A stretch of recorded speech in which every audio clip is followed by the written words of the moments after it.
बाबा जी श्री गोकुलदास जी महाराज की जय। सभी संत महापुरुषों की जय। श्री वाणी जी महाराज की जय।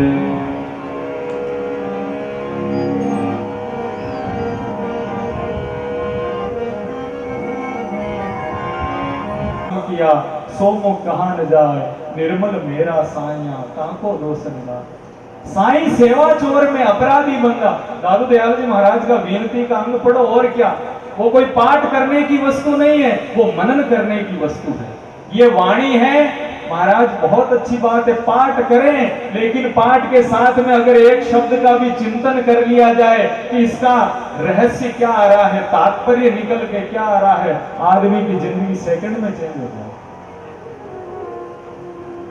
इसी प्रकार से संत होते हैं जो महाराज अपने अवगुण प्रकट करते हैं और कहते हैं भाई संसार में हम बुरे, और संसार होता है जो कहता है नहीं हम तो भले, अंदर कितना ही विकार भरा है, अंदर कितनी ही गंदगी क्यों ना भरी है। सत्संग काम यही करती है, गंदगी को बाहर निकालना है। उस परमात्मा को अगर प्राप्त करना है, परमात्मा को जानना है, भगवान कहां आते हैं? कोई भगवान बाहर थोड़ी आते हैं, भगवान भीतर ही आते हैं। सुख कहां आता है? हृदय के अंदर ही आता है। दादू दयाल जी महाराज तो कहते हैं आप अपने में खोजो रे भाई, वस्तु अगोचर गुरु रखाई। अरे भाई बाहर क्यों खोजते हो कि वहां राम जी है, कि वहां राम जी, तुम्हारे भीतर तो खोजो। और जब भीतर आदमी गया तो भीतर महाराज काम, क्रोध, लोभ, मोह, अहंकार, ये सारी बेड़ियों का जंजाल अंदर पड़ा हुआ। अब उसको कहे महाराज तेरे अंदर तो इतनी गंदगी है, भगवान आएंगे कहां? भगवान तो पवित्र जगह पर प्रकट होते हैं। तो क्या करो? सत्संग सुनो, सत्संग के अंदर ज्यादा से ज्यादा बैठो, संतों की संगत करो, भगवान का भजन करोगे, धीरे धीरे मेल कटना शुरू हो जाएगा, पर्दा जलना शुरू हो जाएगा, और भीतर से ही वो अच्छा प्रकट हो जाएगी, अच्छा ही प्रकट हो जाएगी। वाल्मीकि जी का दृष्टांत तो सबने सुना है कि भाई वाल्मीकि जी जितने तो पाप शायद ही किसी ने किए हो। महाराज लोगों को लूटना, लोगों को मारना, यही काम था। लेकिन संत मिल गए, नारद जी महाराज मिल गए, तो क्या हुआ? अरे तू इतना बुरा काम करता है, किसके लिए करता है? जरा जाके पूछ के तो आ, जो इसका पाप लगेगा भागीदार कौन कौन होगा। घर गया, परिवार से पूछा, मैं पाप करता हूं, लोगों को मार मार के पैसे लाता हूं, क्या मेरे पाप में तुम भी थोड़ा बहुत हिस्सा लोगे?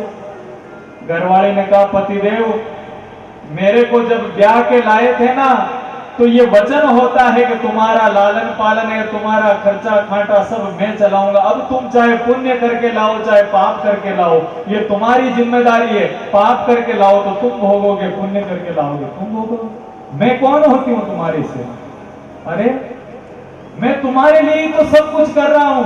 अरे कर रहे हो, लेकिन पवित्र कर्म करो। हम आपको बुरा कर्म करने के लिए सलाह नहीं देते, आपके पापों को आपको ही भोगना पड़ेगा। एकदम से ज्ञान हो गया। माँ बाप को पूछा, अरे बेटा हमारी सेवा करना तेरा धर्म है, हम तेरे को थोड़ी कहते हैं तू चोरी कर, तू ये पाप कर, तू तो सेवा कर। अगर तू पाप करके लाएगा तो भी हम बूढ़े माँ बाप का पालन पोषण करना है, तू पुण्य करके लाएगा तो भी करना।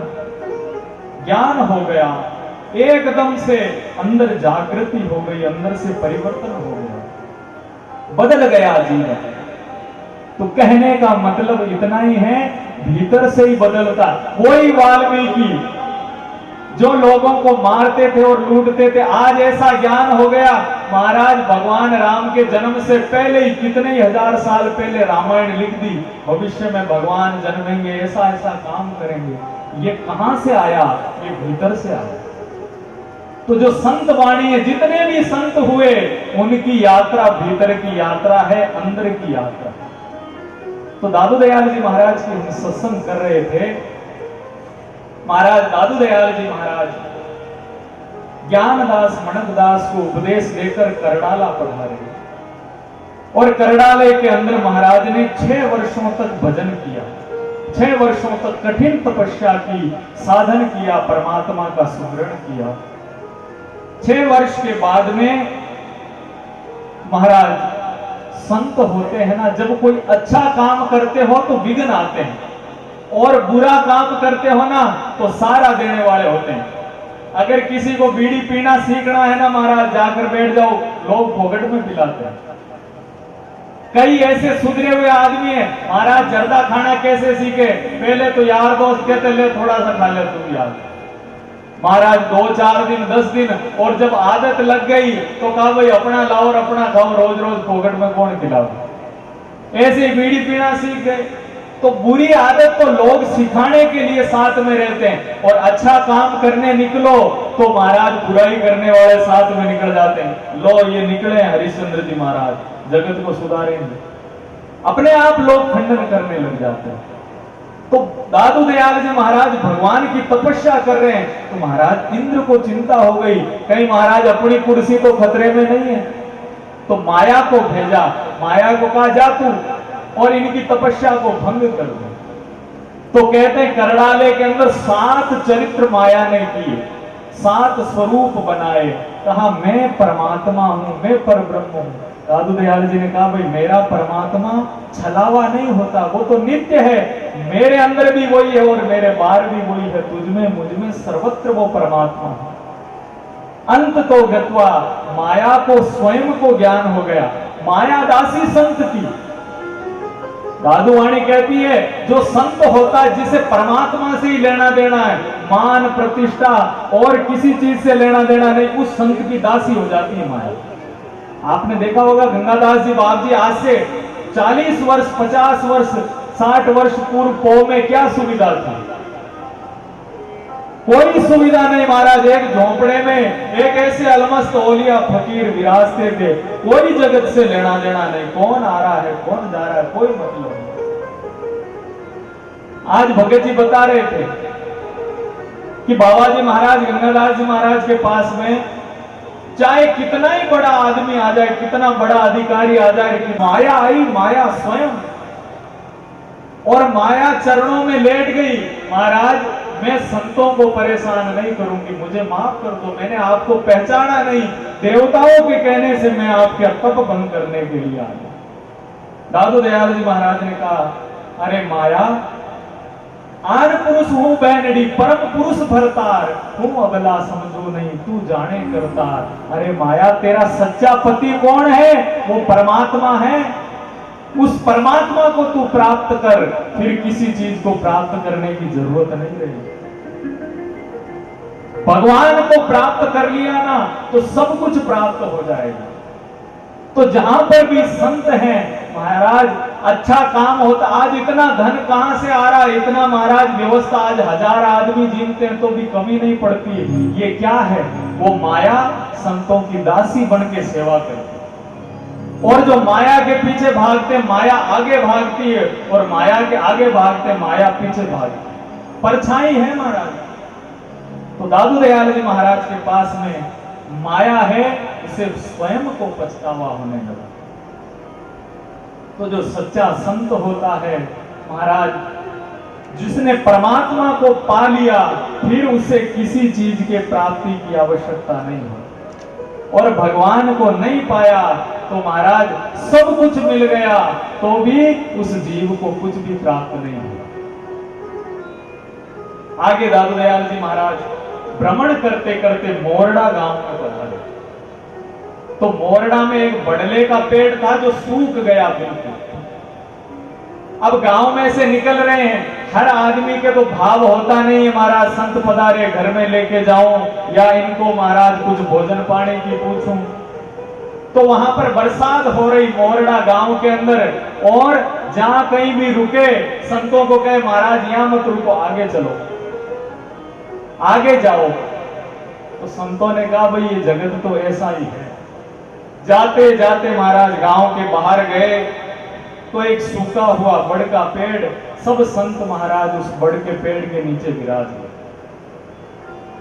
संतों में चर्चा चली, महाराज देखो ये पेड़ कितना परमार्थी है, लोगों के पास सब कुछ है, महाराज कोई घर में भी बिठा सकता था कि बरसात हो रही है महाराज घर के अंदर बैठ जाओ, लेकिन घर में नहीं बिठाया।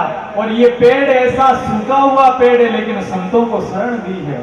तो दादू दयाल जी महाराज के मुख से निकल गया, दादू सूखा रूखड़ा काहे न हरिया होए, आपे सींचे अमीर से सूफल फलिया सोए। अरे परमात्मा, ये सूखा हुआ रूखड़ा अगर आप अपने अमी से अपने अमृत से सींचो तो ये भी हरा हो जाए। इतना कहते ही वो सूखा हुआ पेड़ हरा हो गया। बोलिए दादू दयाल महाराज।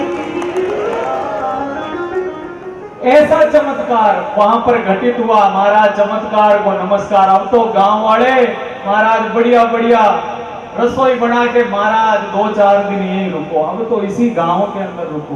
दादू जी ने कहा देखो ये जगत है, संत से कौन प्रेम करता, महाराज चमत्कार से प्रेम करो कि चमत्कार होगा, संत आएंगे पता नहीं, कोई धन की बरसात हो जाए, कोई कुछ आ जाए। ये संसार है महाराज, चमत्कार को नमस्कार है। बाकी कितने कपड़े पहन के घूमो कोई नहीं पूछता। अच्छा साधु होना महाराज, अगर कोई पाखंडी बैठ जाए तो उसके पास भीड़ खूब लग जाती है। तेरे कौन सी तकलीफ है, ले ये मंत्र, ये ताबीज, ये कल ठीक हो जाएगा। और कोई सच्चा संत होगा वही राम जी करेंगे तो राम जी तो घर ही कर दे, बाबा जी थांकन के नाम मैं तो घर ही करा दे, कोई नहीं जाता उनके पास में।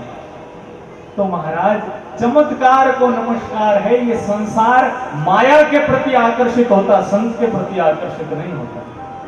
एक और उदाहरण याद आया, कोई बाबा जी हैं, काफी साल हो गए महाराज, घर के अंदर टोटा था और संत बन गए। संत बन गए तो महाराज खूब रसोइयां लगती थी बाबाजियों के डेरे में। तो धीरे धीरे करके, पहले के जमाने में मोरे होती थी, मोरे, तो 99 मोरे बाबा जी के पास भेड़ी हो गए। 99 मोरे चांदी के सिक्के थे, सोने के सिक्के, वो भेड़े हो गए। अब महाराज ऐसे तो चौड़े दाढ़े कौन गिने। एक जंगल था, बाबा जी ने अपनी जटा खोली, खूब बड़े बड़े बाल थे बाबा जी, बाल खोले, बालों में वो छुपा के रखे थे पैसे। जंगल के अंदर गिनने लगे कि 99 हो गई। अब कोई भगत ऐसा मिल जाए कि एक मोर भेंट कर दे तो पूरी 100 हो जाए। तो महाराज भगत कहां मिले। जंगल से एक ठग निकल रहा था, तो ठग ने ये बात देख ली कि बाबा जी के पास में बढ़िया माल पानी है, माया के प्रति आकर्षण है, संत को कोई नहीं पूछता है, खूब माया थी। तो कहा महाराज आज तो ठग ने सोचा इस साधु को ठगना है और कुछ नहीं करना। ये मन में विचार कर लिया और ठग को पता लग गया कि 99 में एक ही कम पड़ रही है 100 होने में। तो महाराज उन संतों के पास में गया, बड़ा भगत बन के गया। महाराज किसी को काम करना होता, ठगना होता है ना, तो पहले ही झुकना सीख जाते। कोई नेता आते हैं ना, पधारो सा, हुक्म सा, क्यों, कभी काम पड़ेगा, महाराज ये हाथ जोड़े ना, इसका पूरा ब्याज सहित वसूल कर लेंगे। महाराज आज तो शाम को भोजन मेरे घर ही करना है। बाबा जी ने कहा भाई हम तो संत हैं, भाव से बुलाए उसी के घर चले जाते हैं। महाराज घर मेरे ही भोजन करना है और ऐसे नहीं कराऊंगा भोजन, एक सोने की मोर है जो भेंट करूंगा आप। महाराज ने कहा भाई देखो राम जी की दया हुई, आज तो 99 की 100 पूरी की पूरी हो जाएगी अपने।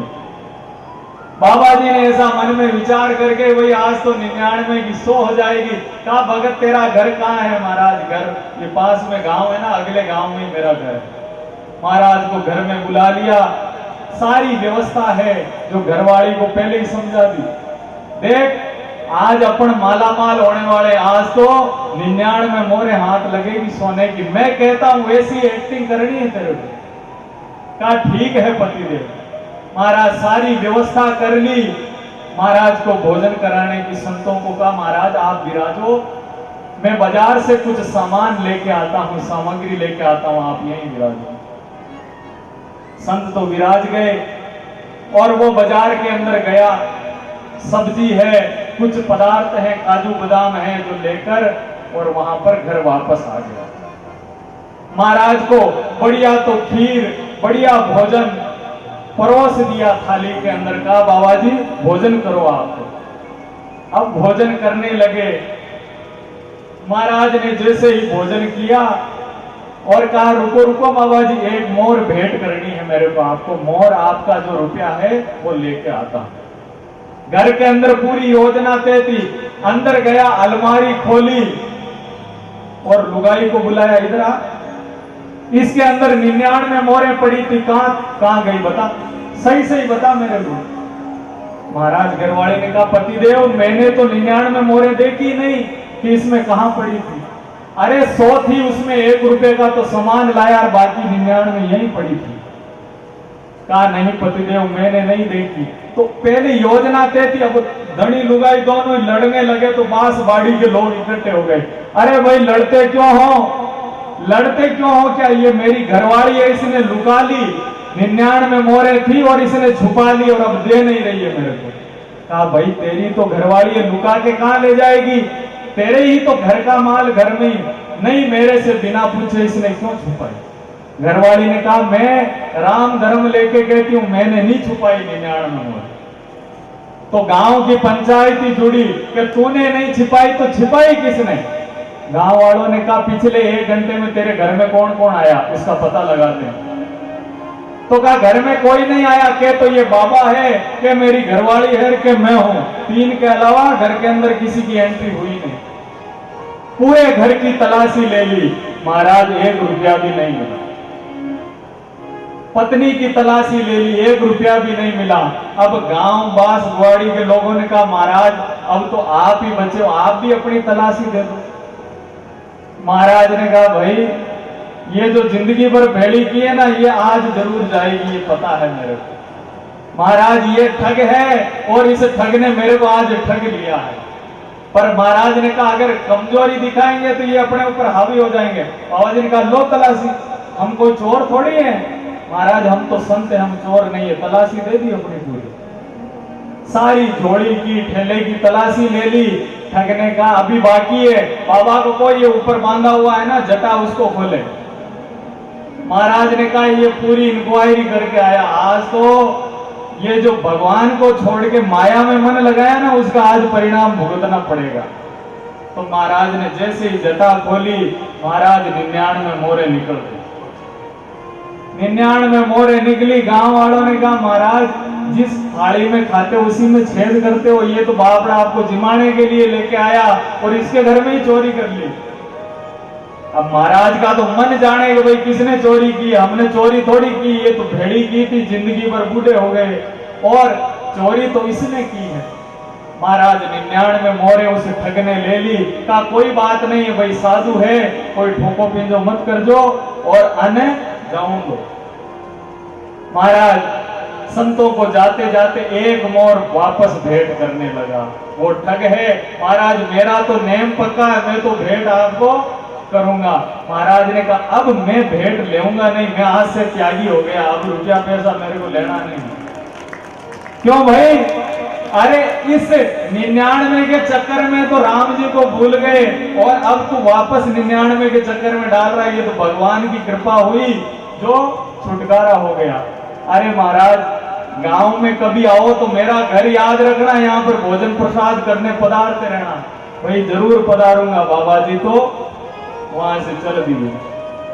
तो कहने का मतलब आकर्षण अगर भगवान को छोड़ के कहीं मन लगाता है वो जीव भी पछताता है।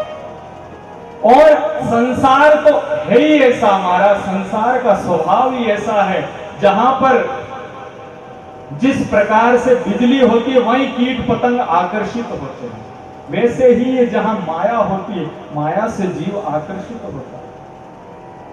तो संत होते हैं महाराज, संत होते हैं वो माया के पीछे नहीं भागते, माया उनके पीछे भागती है। जो सच्चे संत होते हैं, सच्चे फकीर होते हैं महाराज, वो ऐसे ही होते हैं। दादू दयाल जी महाराज के शिष्य हुए थे बनवारी दास जी। तो बनवारी दास जी ने दयाल महाराज से प्रश्न किया, महाराज साधु को कैसे रहना चाहिए। रुपए पैसे भेड़े करने चाहिए कि त्यागी रहना चाहिए कि साधु का जीवन कैसा होना चाहिए? तो दादू दयाल जी महाराज ने कहा, भाई केवल त्यागी होने से भी काम नहीं चलता, त्यागी के अंदर भी घमंड हो जाता है। हम तो देखो रुपए पैसे के हाथ ही नहीं लगाते, और जब काम पड़ता है महाराज मन में आसक्ति रहती है, मन के अंदर उस चीज पर पकड़ रहती है महाराज कि मैं इतना बड़ा हूं, मेरे अंदर इतना बड़ा त्याग है, तो क्या करें महाराज? तो दादू दयाल जी ने कहा, रोक न राखे झूठ न भाके, दादू खर्चे खाए, ये नदी पूर प्रवाह जो माया आवे जाए। क्या सिद्धांत है देखो, संतों का मार्ग ही बड़ा अद्भुत मार्ग है।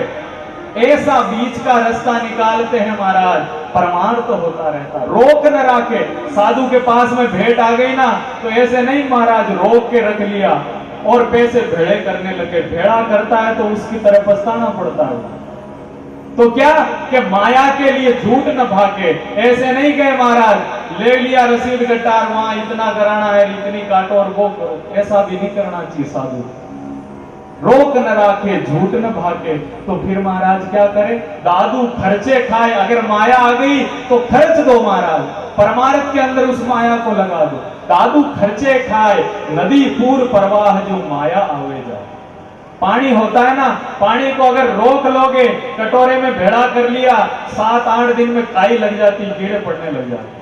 और नदी बहती रहती है, गंगा नदी बह रही है महाराज, कभी कीड़ा लगता है, एकदम शुद्ध जल मिलता है जब देखो। क्यों शुद्ध रहता है? उसका स्वभाव है बहना। वैसे ही संत का स्वभाव होना चाहिए परमार्थ में लगाना। आज ये जो आयोजन हो रहा है महाराज, बिना पैसे के तो कुछ नहीं होता। इतनी बड़ी व्यवस्था है, हजारों लोग भोजन कर रहे हैं, रुकने ठहरने की व्यवस्था बिना पैसे के नहीं हो रही। ये क्या है? ये गुरु का सिद्धांत है, दादू खर्चे खाए। महाराज आ गया तो लगा दिया, तो फिर वापस आ जाएगा।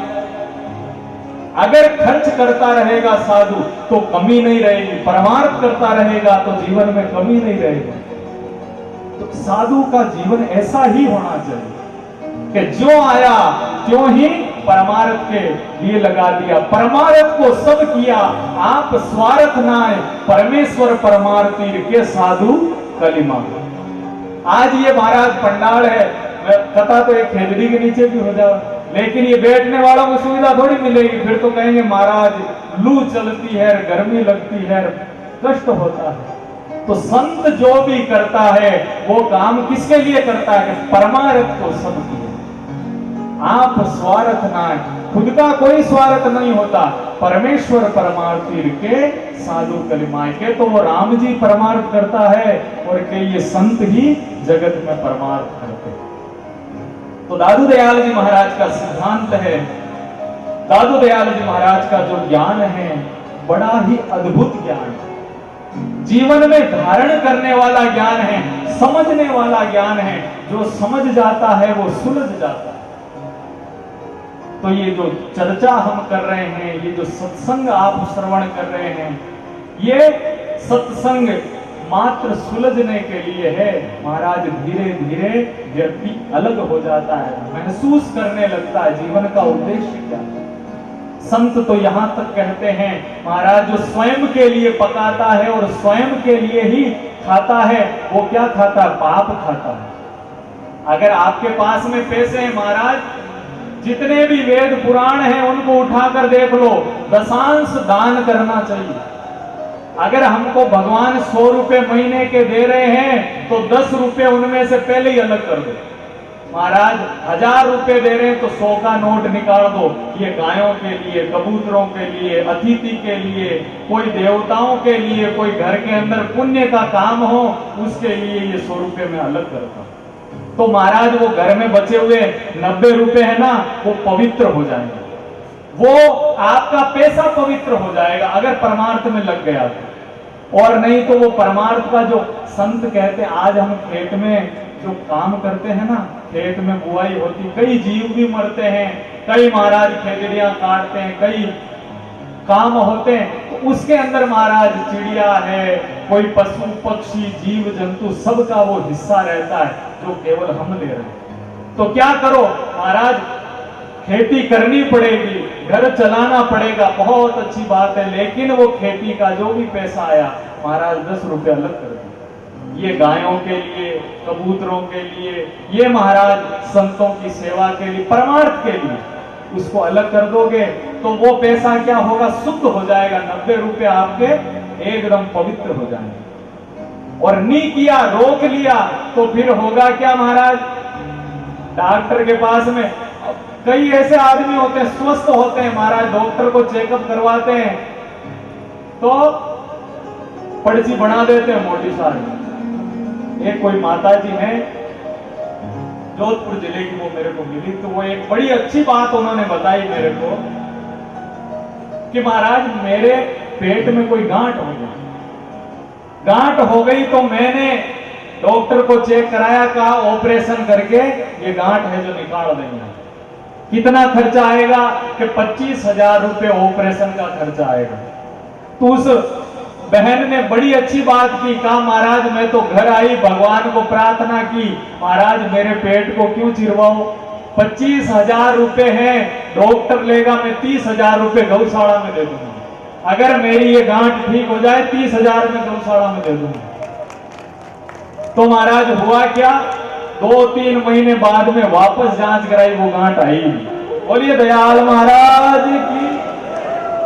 तो महाराज पुण्य में इतनी शक्ति होती है, वापस वो गांठ आई नहीं, उसने तो 30,000 की रसीद बनाई और गौशाला के नाम भाई ये गायों का चारा।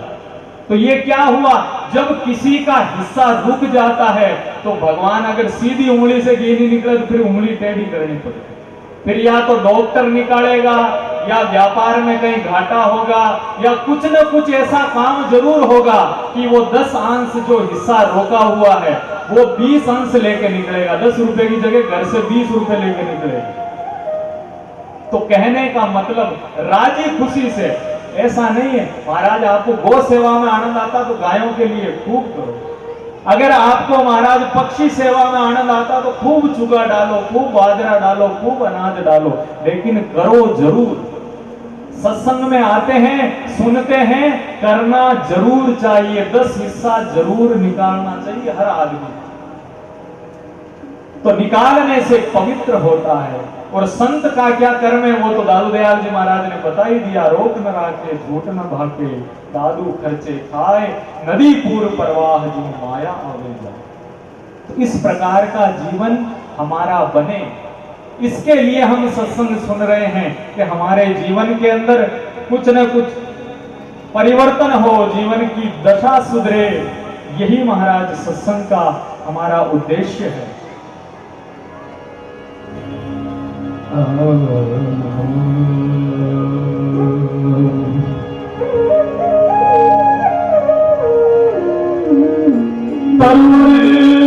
सरवर संत जन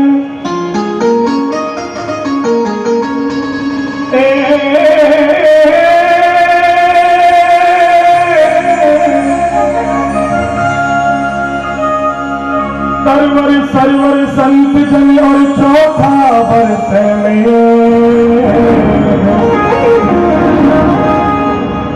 परमार्थ के कारण ये चारों धारी दे।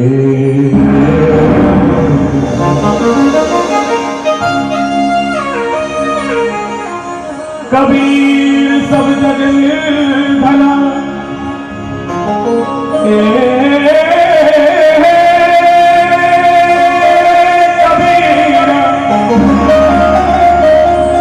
कबीर सब जग निर्धना और धनवंता नहीं कोई,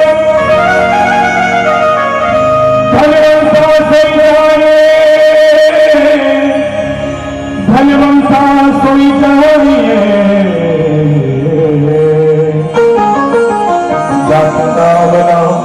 धन हो।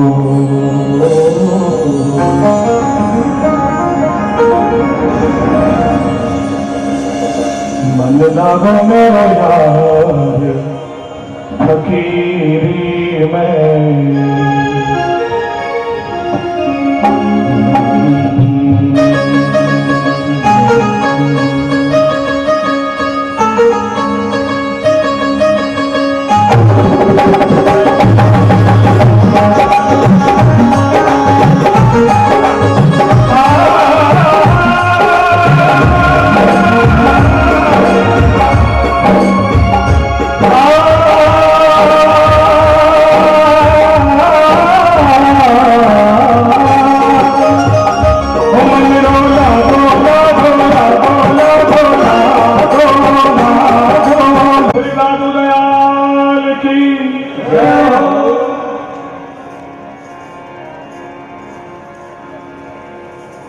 इस प्रकार से जो संत होते हैं उनका जीवन, उनका सकल कर्म परमार्थ के लिए होता है, दूसरों के लिए होता है। दादू दयाल जी महाराज को कहां आवश्यकता थी? महाराज कर्णालय में जब भजन किया, तपस्या की, संपूर्ण जो तत्व होता है उस परब्रह्म का, उस तत्व को जाना, लेकिन उस परमात्मा ने ही आज्ञा दी, हे संतों, अब इस जगत में जाकर जो आपको प्राप्त हुआ है उसको आगे वितरित करो, दूसरों को बांटो। तो हम लोगों को सच्चा मार्ग प्रदान करने के लिए ऐसे संत जगत में आए। तो दादू दयाल जी महाराज भ्रमण करते करते मोरड़ा के अंदर वटवृक्ष को हरा किया।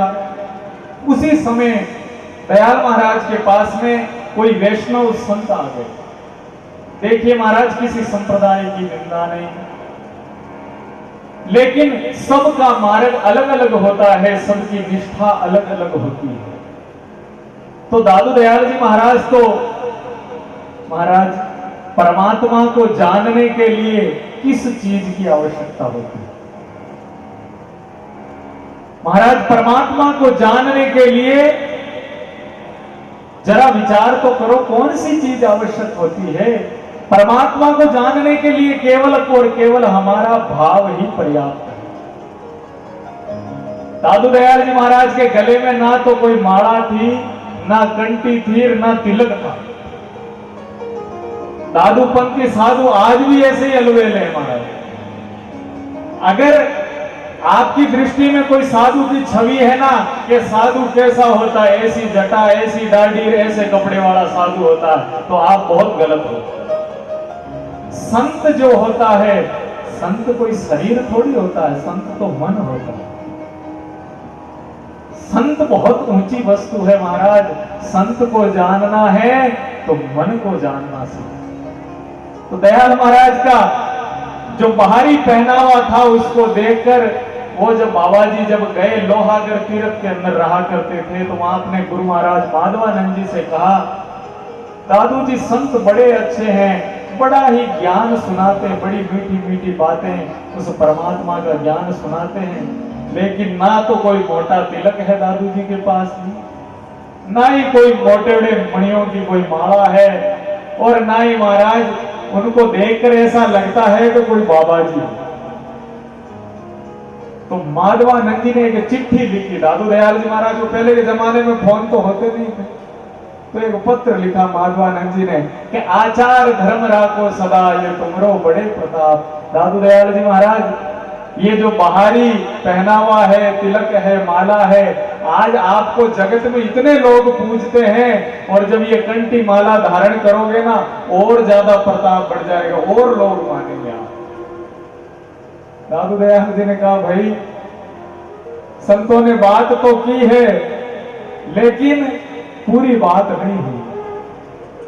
अरे भाई, बाहरी पहनावे से ही अगर काम बढ़ जाए, महाराज ये संत का चोला तो ऐसा है कि ये संत का चोला हम क्या देखते, हम चोला ही देखते, हम मन को नहीं पढ़ते। बाबा जी महाराज को देखकर कोई जान सकता है क्या? महाराज कहते हैं बाबा जी महाराज की जब जवान अवस्था थी, युवानी थी, और सोने के कुंडल और महाराज चौधरियों जैसा पूरा पहनावा, शरीर के ऊपर कोई पता ही नहीं लगा सके ये बाबा जी है। और जब परम स्थिति को प्राप्त जब बाबा जी महाराज थे, तो महाराज ये फोटो देखो, बाहर लगी हुई होगी, वो खड़ी फोटो लग रही है ना, एक चद्दर है जो कंधे पर डाल रखी है, इतनी इतनी सी धोती, और महाराज खड़े हैं। कोई देखकर मानेगा? महाराज नहीं तो कोई मोटी जटा है, नहीं दाढ़ी है, कोई नहीं मोटे मणियों की कोई माला, कैसे बाबा जी? तो दादू दयाल जी महाराज ने कहा, उन संतों को वापस चिट्ठी लिखी कि माधवानंद जी महाराज, देह जतन कर राखिए, ये मन राखा नहीं जाए, उत्तम मध्यम वासना, भला बुरा सब खाए। आप कहते हो पहनावा होना चाहिए, अरे देह को तो बांध के भी रख लोगे, ये मन थोड़ी बनता है। और भजन शरीर नहीं करता। अगर शरीर को बांधने से किसी की मुक्ति हो कि महाराज एक जगह बैठने से मुक्ति होगी तो कमरे में ताला दे के अपने भडेरों को बंद करो तो ऐसे मुक्ति होती। मन होता है ना, ये मन तो दौड़ जाता है, शरीर रह जाता है। शरीर यही बैठा और मन गया वहां पर के भैंसे दूनी है शाम को जाकर, और क्या क्या घर में काम करना, वो मन दौड़ गया कि कल का क्या प्रोग्राम है, परसों का क्या कार्यक्रम है, मन गया। तो जब मन गया तो महाराज भजन करता कौन है? कोई जीव थोड़ी करती। कबीरदास जी क्या कहते हैं? माड़ा तो कर में फिरे जीव फिरे मुकमाए, ये मनवा तो 34 फिरे, ये तो सुमिरन नाम। हाथ में माला फेर रहे हो लेकिन मनड़ो तो भटक रही हो। यहाँ भजन कोनो है तो संत महापुरुष कहते हैं ये मन स्थिर होगा तो ही भजन होगा। दादू दयाल जी का जितना ज्ञान है वो मन को साधु बनाने वाला है, तन को साधु बनाने वाला एक भी ज्ञान नहीं है संतों। मन अगर संत हो गया तो महाराज परम तत्व को प्राप्त कर लेगा, और मन संत नहीं हुआ तो यही बाजी माही बीच ही अटके मोल ये सब माया, ये स्थिति हो जाएगी। फिर दूसरी साखी दादू दयाल जी महाराज ने कहा, संतों आप कहते हो कि बाहरी जो पहनावा है, तिलक है, छापा है, बाहरी जो पवित्रता है, दादू जी ने कहा दादू हाडो मुख भरा ये जाम रही लपटाए, और माही जीवा मांस की इरताई से तीखा। ये शरीर है ना, ये शरीर किससे बना हुआ? जरा कल्पना करो, जब अंदर उतरोगे तो ही तो जानोगे, जब जाएंगे नहीं भीतर की यात्रा पर तो क्या जानेंगे क्या तत्व है। संतों का विचार कितना प्रौढ़, इससे पता लगता है संत कितना ऊंचा। दयाल महाराज ने कहा ये ढांचा है ना हड्डियों के ऊपर खड़ा, दादू हाडो मुख भरार चांद रही लगता है, और अंदर जीभ कौन सी है खाने वाली कि माही जीवा मांस की रताई सेती खान। पवित्रता की बात करते हो आप, बड़ी अच्छी बात है पवित्रता, लेकिन सबसे पहले मन पवित्र होना चाहिए, फिर तन पवित्र। तो महाराज शमशान में जाते हैं ना कि आज तो महाराज मरे हुए आदमी के हाथ लगा लिया, कोई हाड का शमशान में मिल जाता, अरे अरे घर जाके स्नान करो। लेकिन संत कह रहे हैं ये हाडकों का ही तो शरीर है, और अंदर है क्या? खून और चामड़ा ही तो भरा हुआ, और तो कुछ है नहीं।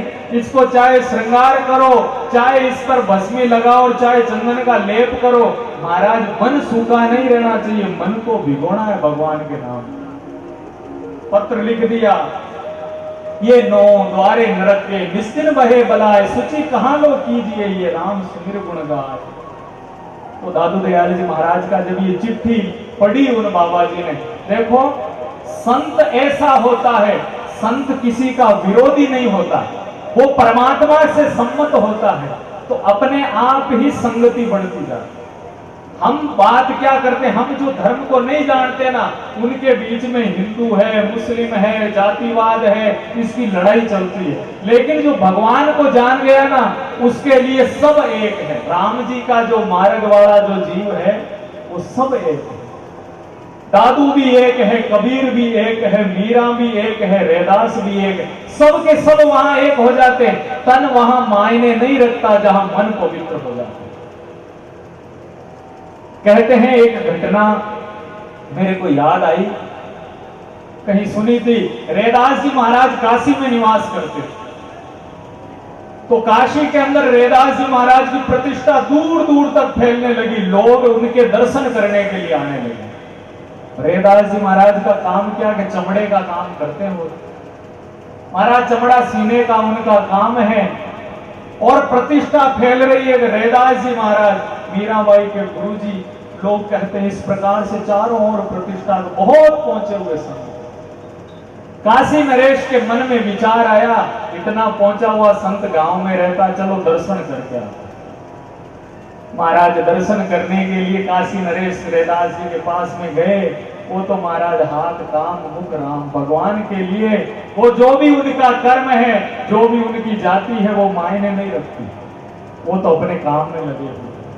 काशी नरेश वहां पर बैठे तो महाराज आंखें खोल के काशी नरेश को देखा, लकड़ी का कठोता होता है जो चमड़ा छीलते हैं, उनके पास में कठोते में पानी भरा हुआ था, उसमें डुबो डुबो के वो करते हैं काम। तो उस कठौते में से पानी लिया और महाराज काशी नरेश को कहा, लो महाराज, राजा जी चरणामृत ले लो। अब राजा सक पकाया, मन में विचार किया। आज हम सोचते हैं ना, ये चरणामृत देते, महाराज पढ़े लिखा आदमी अटक जाता है, और अज्ञानी आदमी है, भोला आदमी है, वो परमात्मा को प्राप्त कर लेता है। ज्यादा ज्ञान भी अच्छी चीज नहीं है। कहते हैं, कल कही थी ना मैंने बात, कि गुरु और परमात्मा को तो मानना चाहिए, जानना नहीं चाहिए। जानने निकलोगे ना, ये कैसे खाते हैं, कैसे पहनते हैं, कैसे उड़ते हैं, तो अटक जाओगे, और मानने निकलोगे तो पा जाओगे। तो यही हुआ, काशी नरेश ने वो हाथ में जल लिया, मन में विचार किया, इतनी गंदगी, ये कठौते में दिन भर चमड़ा सीते हैं और यही पानी मेरे को दे दिया।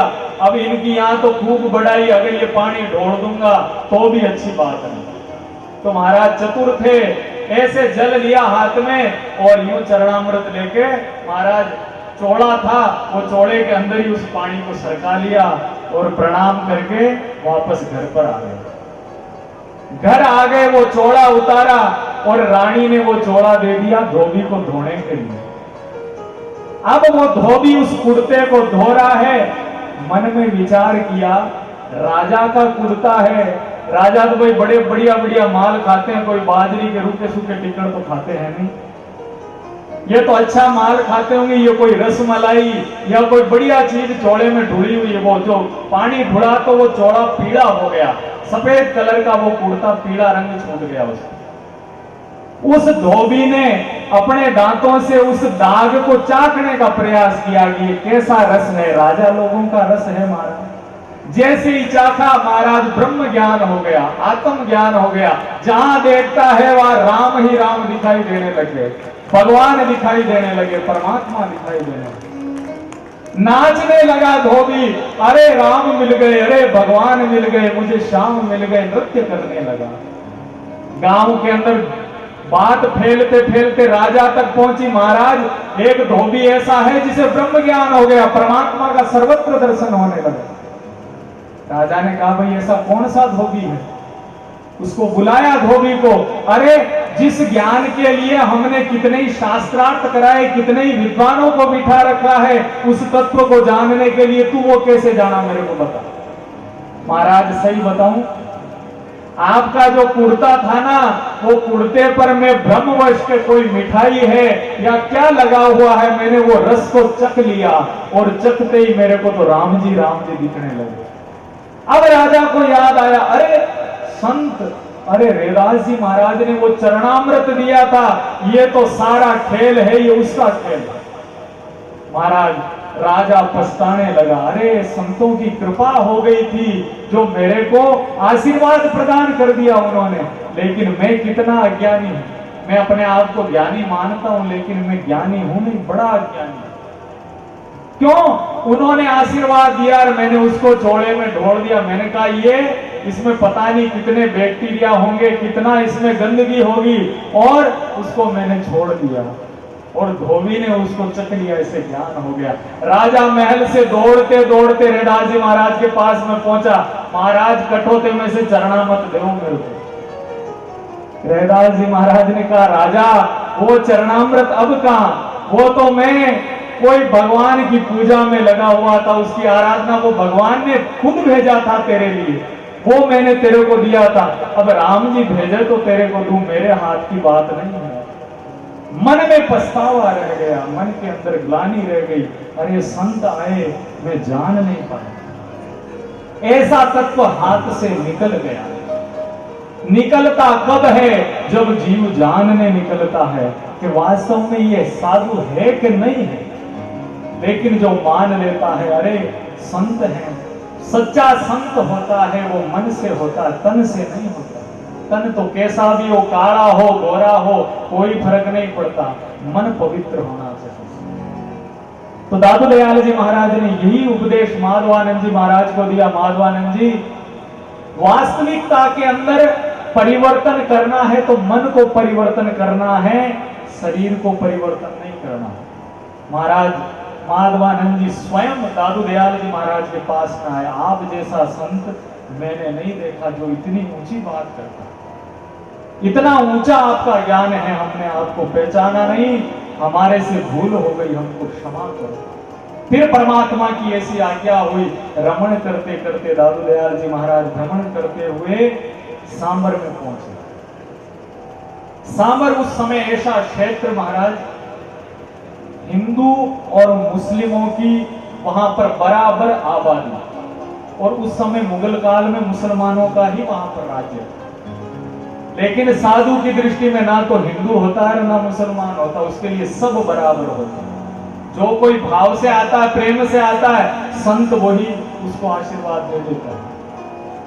तो महाराज उस क्षेत्र के अंदर, सांबर के अंदर दादू दयाल जी महाराज तालाब के बीच में एक स्थान है, वहां पर दयाल महाराज को आसन लगाकर छतरी के नीचे भजन करने लगे। अब कोई ब्राह्मण देवता रोजाना रघुनाथ जी के मंदिर में जाते थे पूजा करने के लिए। 2-4 दिन हुए, 5 दिन हुए, 10 दिन हुए, देखा ये साधु खाता क्या है, पीता क्या है, सरोवर के बीच में छतरी के नीचे बैठे, यहाँ पर इनको प्राप्त कैसे होता है? अगर ये संत मिले, अगर मेरी बातचीत हो तो इनसे पूछूं इनका भोजन पानी की कैसे क्या व्यवस्था चलती है। तो मन में दर्शन की इच्छा हुई।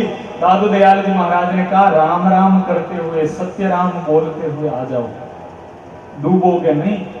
ये सत्य राम मंत्र कैसा है? ये तारक मंत्र है। डूबने वाला जीव अगर सत्य राम को ध्यान ले तो वो पार हो जाता।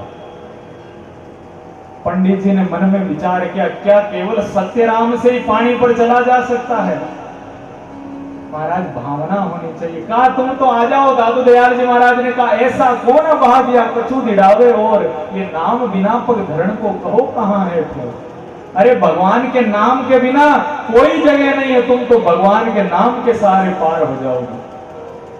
ये मन में संकल्प करके सत्य राम बोलता हुआ दादू दयाल जी महाराज के पास में विठल व्यास नामक वो पंडित जी महाराज हैं, वो पहुंचे। महाराज आपकी यहाँ पूर्ति कौन करता है? आप यहाँ जीवते क्या हो, गुजारा कैसे चलता है? दादू दयाल जी ने कहा, ये पूर रहा परमेश्वर मेरा, अण मांग्या देवे बहु तेरा, सिरजनहार सहज में देवे, काय धाय मांगे जन ले। ये विश्वंबर जब जगत विश्वंबर सब जग को पूरे, उधर काज नर काहे जूरे, पूरक पूरा है गोपाल, सबकी चिंत करे दरबार। अरे पंडित जी महाराज, वो परमात्मा बड़ा दयालु है, बड़ा कृपालु, वो सबका ध्यान रखता है। हम तो केवल अपने परिवार का ध्यान रखते हैं, लेकिन वो परमात्मा हर परिवार का, चींटी से लेकर हाथी तक का ध्यान रखता है। कहते हैं आमेर नरेश का गढ़ बनाने का काम चल रहा था।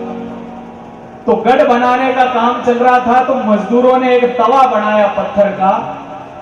अब उस तवे को अग्नि पर चढ़ाया और उस पर रोटी डालते हैं तो चारों तरफ से रोटी सिक जाती है, बीच में से रोटी कच्ची रह जाती। बड़ा आश्चर्य हुआ लोगों को, महाराज आग तो बीच में ज्यादा लग रही है, रोटी चारों ओर से सिक रही है, बीच में कच्ची रह रही है, ये क्या चमत्कार है? राजा जी के पास में ले गए, महाराज ऐसा चमत्कार हो रहा। राजा ने कहा इस तवे को तोड़ो। तोड़कर देखा तो अंदर एक जीव निकला, शक्कर खोरा, जो ऐसा कीड़ा है जो शक्कर ही खाता है, पत्थर में रहता है और शक्कर खाता है। महाराज राजा ने देखा तो उसके मुख के अंदर शक्कर का दाना पड़ा और पास में शक्कर के दाने पड़े। राजा ने कहा भाई भगवान से ज्यादा कृपालु और संसार में कोई नहीं। देखो मैं तो ये सोचता हूं प्रजा का पालन मैं करता हूं, राम जी कितना दयालु है, इस जीव को पत्थर के अंदर शक्कर की व्यवस्था की। तो भाई भगवान सबको पूरने वाला है। दादू दयाल जी ने कहा ये परमात्मा सबका भरण पोषण करे। महाराज आपका ज्ञान अद्भुत है, गांव के अंदर पधारो तो लोगों को भी इस ज्ञान का लाभ प्राप्त हो। तो दादू दयाल जी महाराज को सांबर गांव के अंदर विठल व्यास जी हैं जो लेके आए। अब लोग बाग प्रश्न कर रहे हैं, महाराज आपके पास में ठाकुर जी नहीं, आपके पास में कोई फोटो नहीं, आपके पास में कोई किताब नहीं, आप पूजा किसकी करते हो? देखिए ज्ञान देखिए संतों का। दादू दयाल जी महाराज ने कहा पूजन हारा पास है और देही माही देव, दादू तांको छाड़ कर ये बाहर मांडी से। वो भगवान तो सर्वत्र है। जब परमात्मा सर्वत्र है तो वो परमात्मा जो भीतर बैठा है उसी की हम पूजा करते हैं। तो महाराज बाहर भी कुछ आपके पहनावा ऐसा नहीं।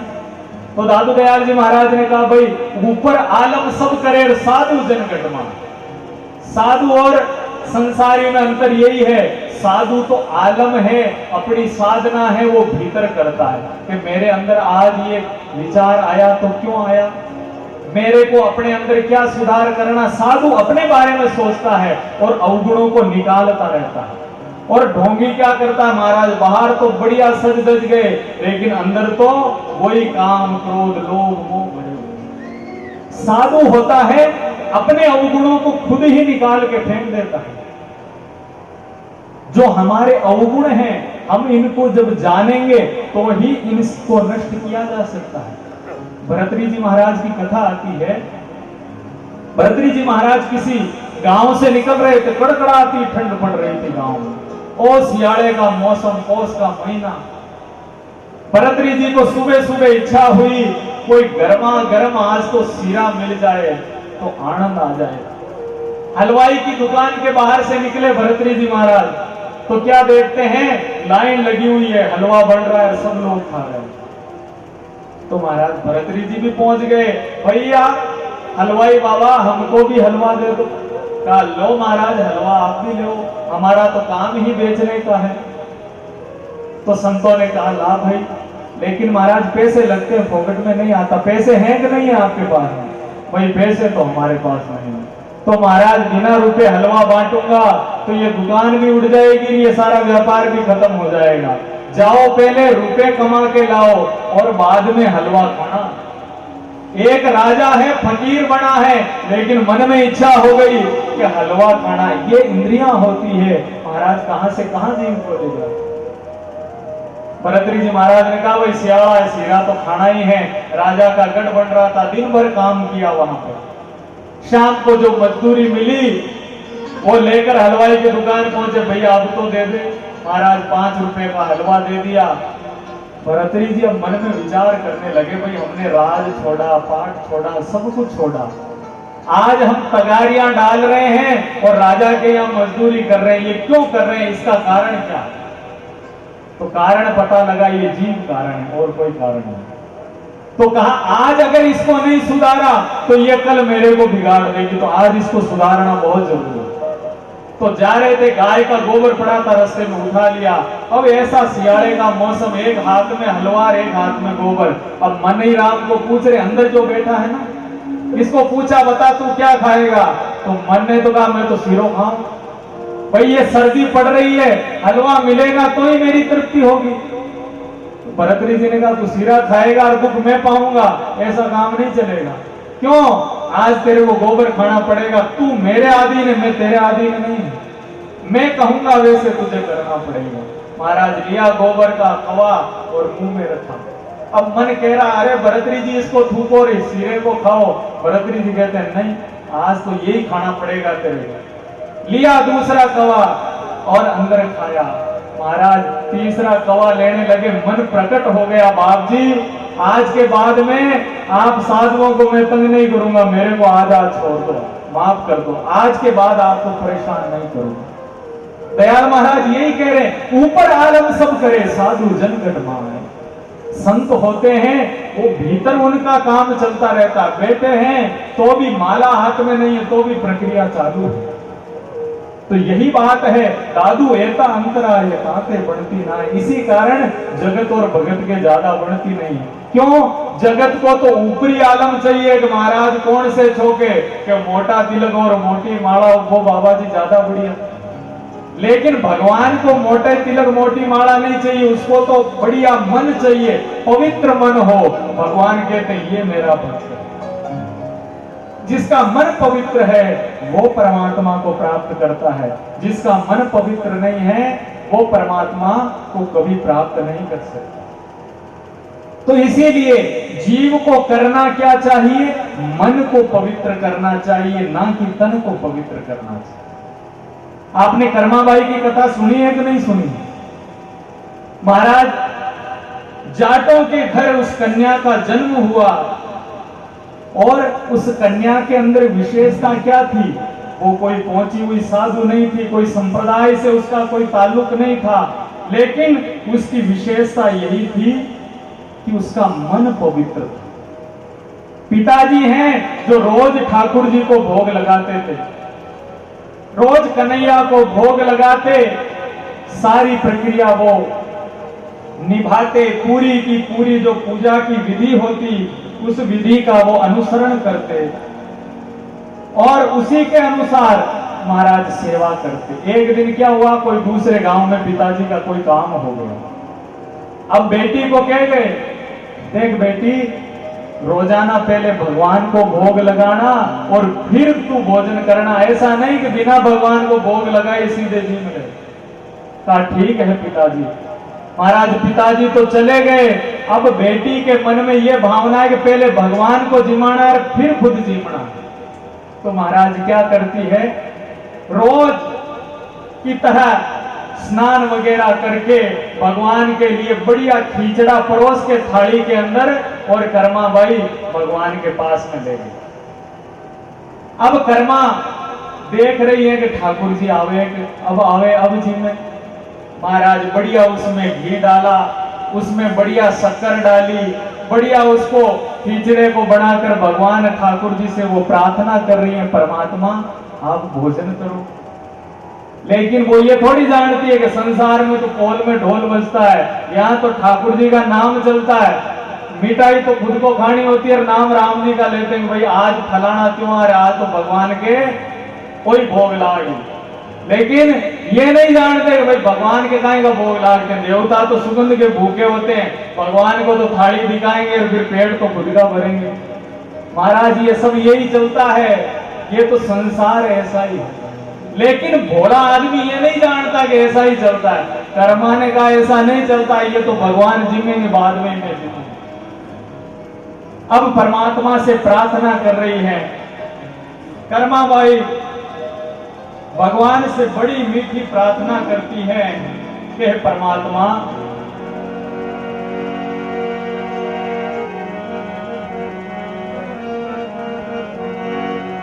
ओ बाबू माने भोलाए गयो पूजा, गांव गयो दूजा जी मोनी काई आट जी। कर्मा मारो नाम ओई है मारो गांव में बेटी जात की।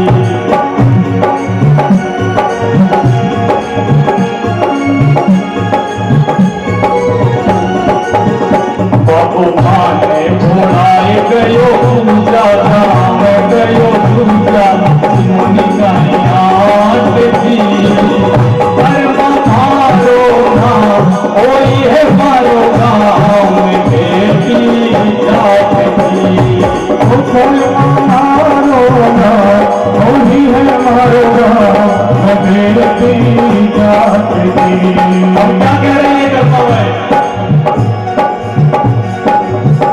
भगवान मैंने कोई कमी नहीं छोड़ी है आपकी पूजा में।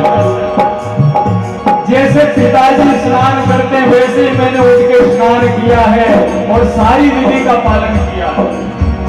उठ सी में सी नाद मैंने कीनो, खोल मंदिर बुहारो दीनो। उठ सी में सी नाद मैंने कीनो, खोल मंदिर बुहारो दीनो। लाई भोर की गाय रो दूध उठो जिसे तो पूरो धोए ले पीनो। लाई भोर की गाय रो दूध उठो जिसे तो पूरो धोए ले पीनो। जीवो जीवो कीचड़ो आज भगवान से प्रार्थना कर रही है, भगवान आज खिचड़ा जिम लो, कल अगर आपका मेन्यू अगर दूसरा है तो वो भी व्यवस्था हो जाए। जीमो जीमो खींचड़ो आज की तो कई बात खड़ी तो कल सांच की। कर्मा मारो नाम ओई है मारो गांव में बेटी जात की। कर्मा मारो नाम ओई है मारो गांव में बेटी जात की।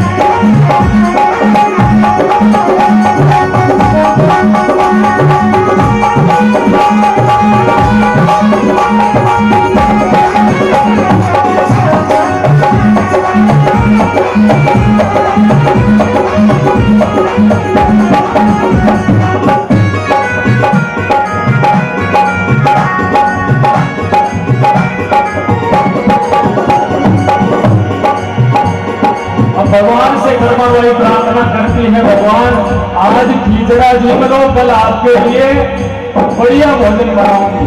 देखो बड़े भक्तों की यही विशेषता होती। होशियार आदमी तो अलग हिसाब से सोचता, घोड़ा आदमी अलग हिसाब से सोचता।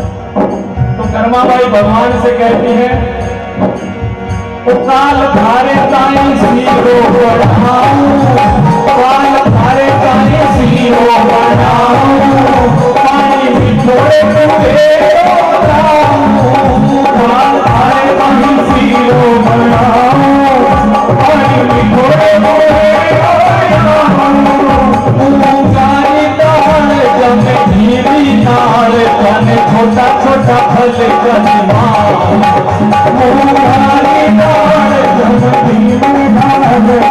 छोटा छोटा फूल गंजे प्रभु भावे सोई ले ली तो, प्रभु भावे सोई ले ली। परमात्मा से कह रही है कर्माबाई कि भगवान आप कहोगे जो आपके लिए तैयार है। ऐसा नहीं है कि मैं अपने हिसाब से भोजन बनाऊंगा, आप कहोगे वही आपके लिए परोस दिया जाएगा। प्रभु भावे सोई ले ली तो, शर्म मत की तो, कमी न चाहे बात की, धर्म मारो वही है मारो गाँव देती, धर्म मारो वही है मारो गाँव देती।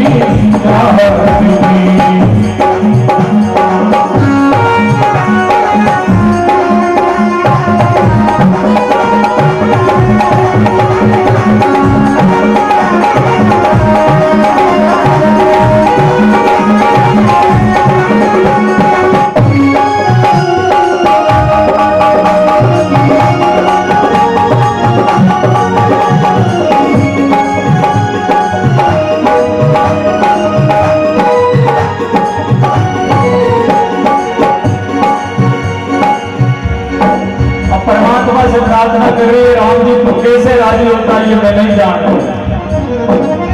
आप ही बता दो आप कैसे प्रसन्न होते हो। आप जैसे प्रसन्न होते हो वैसे ही आपको मैं भोजन कराऊं। और खाई खारा हुक्म बचाऊं, मैं जीन लो तो मैं भी रोटी खाऊं। और खाई खारा हुक्म बचाऊं, मैं जीन लो तो मैं भी रोटी खाऊं।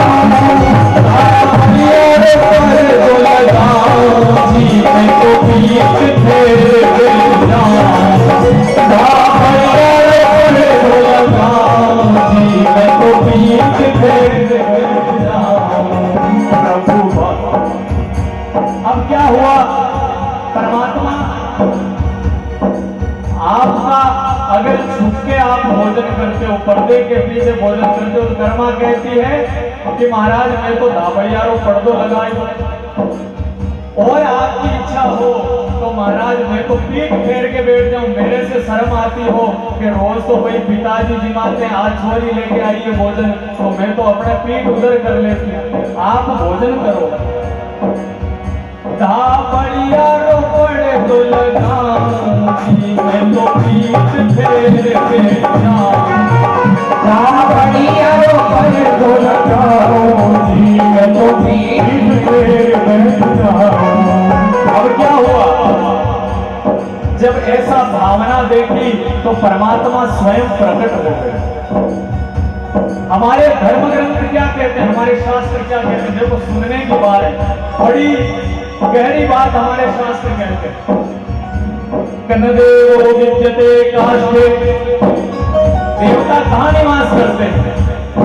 कन्नदेवो विद्यते काष्ठे न पाषाणे न प्रणवे, तो महाराज कहाँ है कि देवता ना तो लकड़ी में निवास करते हैं और ना ही पत्थर की मूर्ति में निवास करते हैं। कहते हैं ना भाई राम जी की मूर्ति, तो मूर्ति में राम जी थोड़ी है, ना लकड़ी में राम जी, न देवो विद्यते काष्ठे न पाषाणे प्रणवे, ना जल में देवताओं का निवास है। तो महाराज हमारे ग्रंथ कहते हैं देवताओं का निवास कहाँ है। भावेषु विद्यते देवः तस्मात् भावो ही कारणम। महाराज देवता निवास करते तुम्हारी भावना में। अगर भावना हो तो मूर्ति में राम जी है, अगर भावना नहीं हो तो सामने खड़े हुए राम जी भी काम के नहीं है। तो महाराज वास्तविकता में जब भावना होती है तो ही परमात्मा प्रकट होते हैं। तो कर्मा की जो भावना है, भोली भावना को देकर भगवान स्वयं आ गए। प्रभु रुच रुच भोग लगावे, प्रभु रुच रुच भोग लगावे, देखती जावे सुरतिया शाम की। कर्म मारो कोई है मारो गाँव में बेटी जात की। बाबू भाने भोलाल गयो सुंदर नाम गयो पूजा मुनि कन्यात की। कर्म मारो कोई है मारो गाँव में बेटी जात की। कर्म मारो कोई है मारो गाँव में बेटी जात की। कर्म मारो कोई है मारो गाँव में बेटी जात की।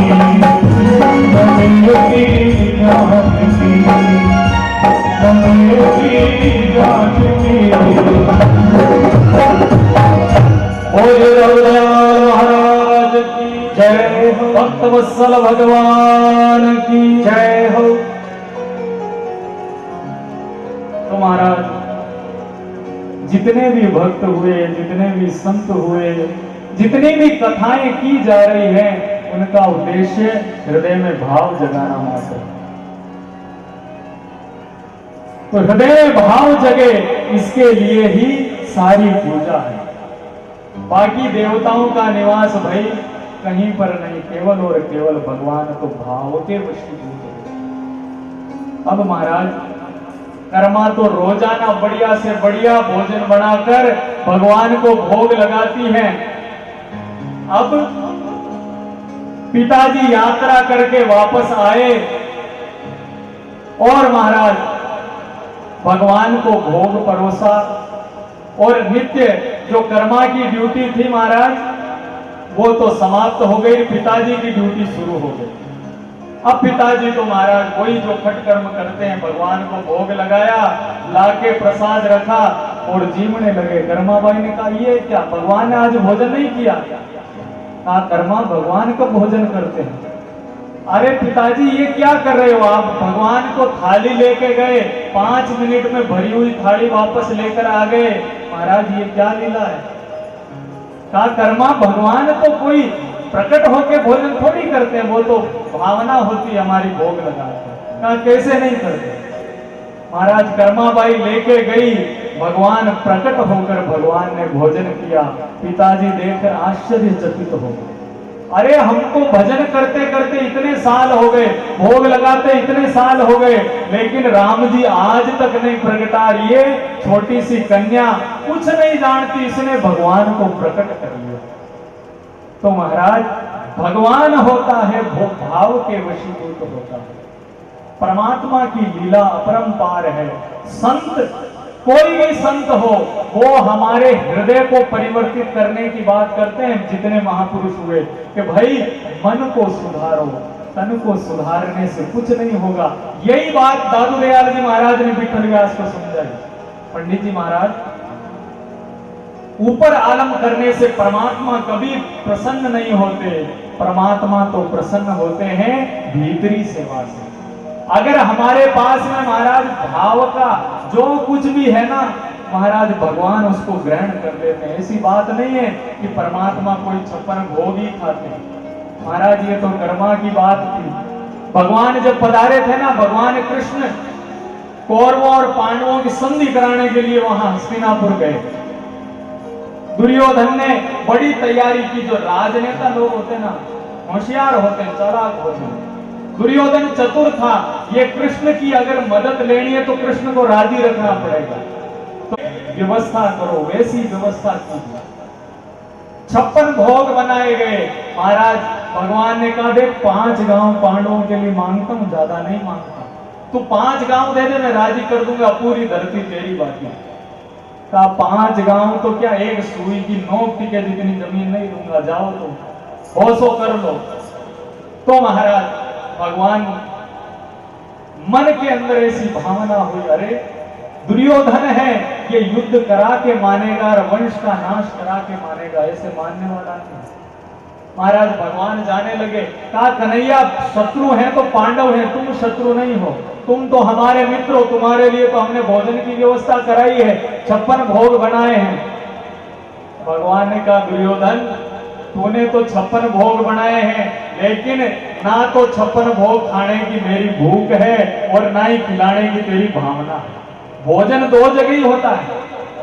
क्या तो भूखा आदमी हो तो मरता क्या नहीं करता, फिर तो ना तो घर देखना चाहिए कुछ नहीं, अगर जान पे बना है तो भोजन कर लेना चाहिए। और भोजन दूसरा कहां होता है, जहां पर भावना होती है। मैंने कहा ना कि भाई बाप जी महाराज 10-10 निमंत्रण हम जीवते हैं तो किस लिए, पेट भरने के लिए थोड़ी जीवते, अगले की भावना के लिए, उसके भाव का जो प्रसाद मिलता है उससे तृप्ति मिलती है। तो भगवान श्री कृष्ण ने कहा भाई दुर्योधन ना तो तेरे भाव है ना मेरे भूख है, मैं तो विदुर जी के घर जाऊंगा, वहां पर उनके भाव भी है और वो जो जिमाएंगे ना वो रूखा सूखा सब कुछ मुझे कबूल है।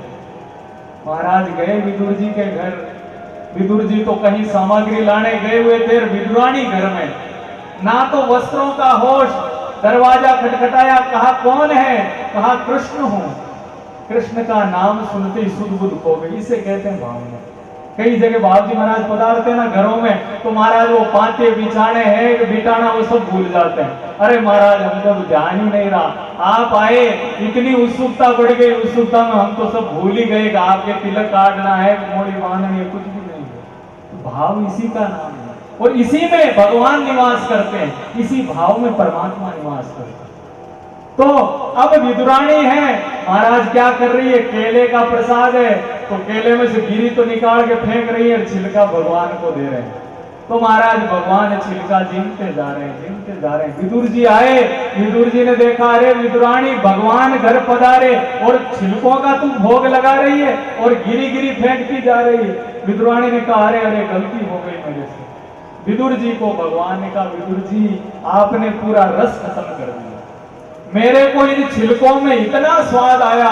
भगवान कभी चर्चा करते थे तो कहते थे मेरे को 2 अवतारों में जो मैंने भोजन किया ना वो कहीं नहीं किया, एक तो सबरी के झूठे बेर भिड़ने के और एक विदुरानी के घर के जो छिलके थे केलों के, वो स्वाद तो 56 भोग में भी मेरे को नहीं आया। क्यों, वो स्वाद कहां था, वो स्वाद भाई भाव में था। छिलके जीमते जा रहे हैं। अब वो केले की गिरी विदुर जी ने कहा भगवान ये जीमो। विदुर जी स्वाद नहीं आया, जो स्वाद उन छिलकों में आ रहा था ना इस गिरी में तो वो स्वाद आधा भी नहीं आया। तो कहने का तात्पर्य महाराज ये तो प्रसंग बस चर्चा चल गई, कथा को जितनी खींचो उतनी बढ़ जाए, लेकिन तात्पर्य इतना ही है कि भगवान है कहां पर। हम सब भगवान को ढूंढ रहे हैं, राम जी मिले तो सही। अरे मिलेंगे कब, जब हम तैयार हो जाएंगे, हमारा भावना होगी ना तो भगवान हमको अवश्य प्राप्त होंगे। तो दादू दयाल जी महाराज ने वही उपदेश उन सबको दिया और कहा भाई भावना में ही भगवान निवास करते हैं, ना कि बाहरी पहनावा बाहरी दिखावा। जब ऐसा सच्चा ज्ञान मिलता है ना तो महाराज मुस्लिम को भी सच्चे ज्ञान से परहेज नहीं, हिंदू को भी नहीं, कोई भी जाति का आदमी अगर सच्ची बात करे तो सब साथ लगते हैं। अब महाराज दादू जी की सत्संग में हिंदू भी आने लगे और मुसलमान भी आने लगे। सांबर के अंदर सत्संग में भीड़ लगने लगी हर जाति के आदमी की। अब जो ठग लोग थे ना महाराज, हर धर्म में ठग होते, उनको चिंता हो गई अपनी दुकान बंद हो जाएगी, ये तो सब दादू दयाल जी के पास में जाने लगे, अब हमारे को कौन पूछेगा। तो काजी और पंडितों ने एक संगठन बनाया और महाराज सिकदार जो राजा होता उसको शिकायत करी, ये दादू जी की सत्संग है ना, इसमें जो लोग जाते हैं वो बिगड़ जाते हैं, फिर वो किसी काम के नहीं रहते, तो इनकी सत्संग बंद करवा दो।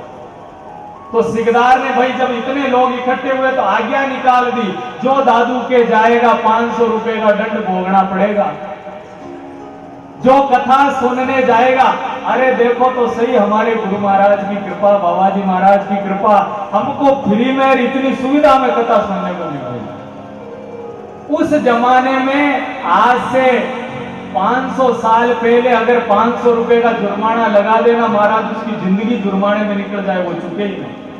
कहा अगर कोई आदमी दादू जी की कथा में गया तो 500 रुपए का दंड देना पड़ेगा।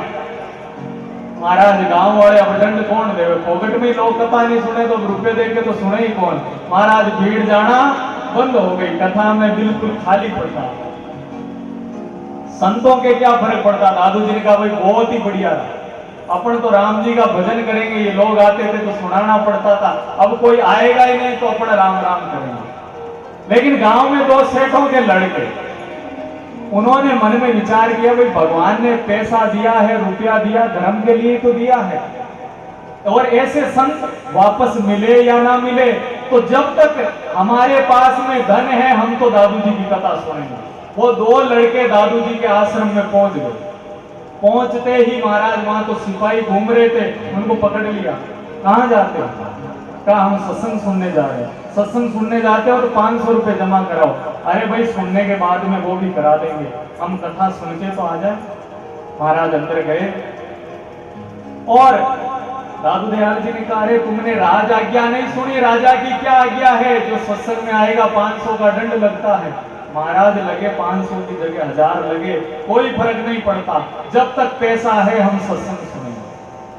दादू दयाल जी महाराज की सत्संग सुनी, जाने लगे तो संतों ने, दयाल महाराज ने कहा अच्छा भाई जाते तो हो, लेकिन दंड देने से पहले वो जो राजा की आज्ञा और मोहर लगा हुआ जो कागज है ना, जो वारंट है, उसको एक बार पढ़ लेना, फिर बाद में दंड देना। तो महाराज थाने में ले गए उनको पकड़ के। तो उन्होंने कहा जो वहां का थानेदार था, भाई तुम्हारे अफसर का वो कागज दो जिसपे राजा की मोहर है कि 500 रुपए का दंड। कागज दिया और उसको पढ़ा तो कागज में लिखा हुआ था जो दादू जी की सत्संग में नहीं जाएगा वो 500 रुपए के दंड देगा। महाराज उन सेठों के लड़कों ने कहा अब तो ये पूरे गांव वाले पड़े, इनसे रुपए उठाओ 500 तुम खूब अमीर हो जाओगे। महाराज वो सिकदार था, अफसर था, हृदय परिवर्तित हो गया, मुसलमान था वो, लेकिन कहा ऐसे संत जिनके स्वयं परमात्मा अर्श परस हैं, भगवान जिनकी सेवा में हाजिर हैं। महाराज अब तो खुली छूट कर दी, भाई सब जाओ कथा में। तो चमत्कार हो गया, तो दूनी भीड़ आने लगी। महाराज दादू जी के जो जाता है बाढ़ भी बांका, उसका नहीं होता, कुछ भी नहीं होता। कथा में लोग हैं जो ज्यादा से ज्यादा आने लगे और प्रचार है, प्रसार है, दादू दयाल जी महाराज का सामर्थ्य बढ़ने लगा। कई दुष्ट लोगों ने कई प्रकार के प्रयास भी किए यातना देने के, लेकिन महाराज जहां को राखे साइया मार सके ना कोई, बाल न बांका कर सके जो जग बेरी हो। महाराज जिसकी परमात्मा रक्षा करते हैं उसका बाल भी बांका नहीं होता। हाथी को मतवाला करके छोड़ा गया, भाई इनको किसी भी तरह से रास्ते से हटाओ दादू दयाल जी को, लेकिन जितने भी कष्ट दिए उतना ही दादू दयाल जी महाराज का प्राकट्य हुआ। कहते हैं दादू दयाल जी महाराज का जन्म तो अहमदाबाद में हुआ था, लेकिन सांबर को दादू दयाल जी महाराज की प्राकट्य भूमि कहा जाता है। क्यों? क्योंकि उनका जो जगत को जो पर्चा मिला वो सांबर से ही मिला कि ऐसे संत हैं जिनके भगवान अर्श परस हैं। जो लोग, जो सिकदार लोग, जो अफसर लोग जेल में डाल रहे थे, वही लोग अब क्या किया, महाराज दादू जी के पास में आए, महाराज हम आपके लिए कुटिया बनवाना चाहते हैं। वो जो आश्रम बना है वो कुटिया है जो वो मुस्लिम लोगों ने बनवाई। तो अगर सच्चा संत हो तो ना हिंदू होता है ना मुसलमान होता है, उसके तो सब भाई हैं, सब बहन हैं। जो परमात्मा, जब हमारा रास्ता एक है, जब जाना एक जगह है, तो फिर लड़ाई नहीं होती। लेकिन बीच वाले जो हैं महाराज, जो सही रास्ते को जानते नहीं, सर्व धर्म का एक ही मत है, सबको शांति चाहिए, सबको आनंद चाहिए, सबको सुख चाहिए। महाराज मुसलमान भी सुख चाहता है, हिंदू भी सुख चाहता, तो लड़ाई किस लिए? दादू दयाल जी ने इसी लड़ाई को जीता।